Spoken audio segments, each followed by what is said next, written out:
As you sleep, you start to see colors, hear noises, and smell aromas much stronger than you have ever done before whilst dreaming. You are also aware you are dreaming, and that Melanie is performing her rituals on you to bring about this level of awareness. You were born and raised in a hamlet called Brenhof, to the west of Einmeijer swamp in a wooded meadowland. Your parents were well off, with your father running a mill and your mother a barmaid at the local tavern. As far as you are aware, they are both alive and well. As you were growing up, you had found a small agar in the woods, who went by the name of Whiff. He resembled that of a small living cloud. As fate would have it, a relationship formed between the two of you and soon became great companions one to another. As you grew older, Whiff imparted a portion of his agar magic to you. Within your human body, the ancient agar magic transformed into a new kind of magic, manifesting itself in the form of death revival magics. With the help of Whiff, you soon learned how to bring small creatures from death into a new form of being.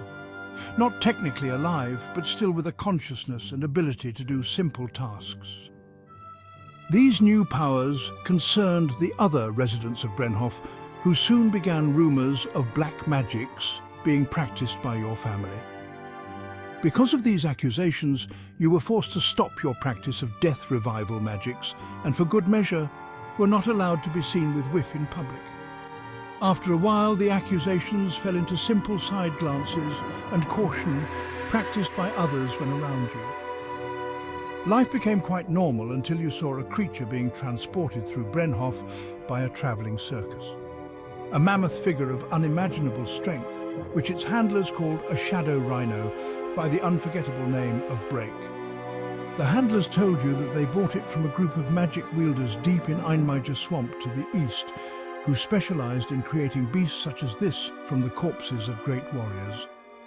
Your mind wanders to the shadow lynx named Grumble you met early on in your travels. This information was crucial to you at the time. If there was a group of people who worked with necromantic magics without persecution, then maybe they could accept you and allow you to continue to develop your abilities. With that, you set off towards Einmeijer swamp in search of this group of sorcerers.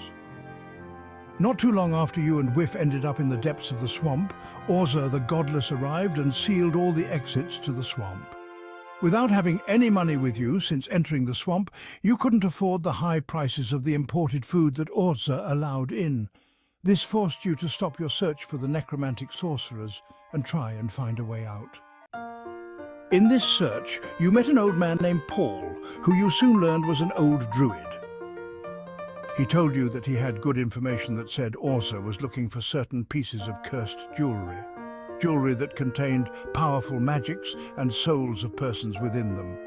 Paul told you that there was a key that needed to be found that would unlock powerful binding spells placed on containers that held these cursed pieces of jewelry. You thought that maybe if you could find these pieces of jewelry, you could use them to dispel the plant sentience magic placed on the exits of the swamp.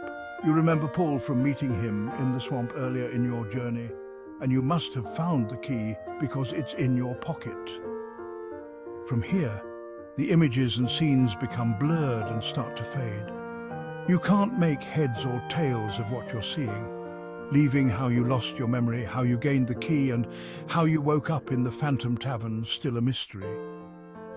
Despite missing the last part of your memory, you now have a good understanding of why you're here and a little bit more information on who you are. At the end of this special episode of Einmeijer Swamp, there will be no choice but fret not. The choices will come back at the end of next episode. Until then, I wish you the best of luck in your endeavors.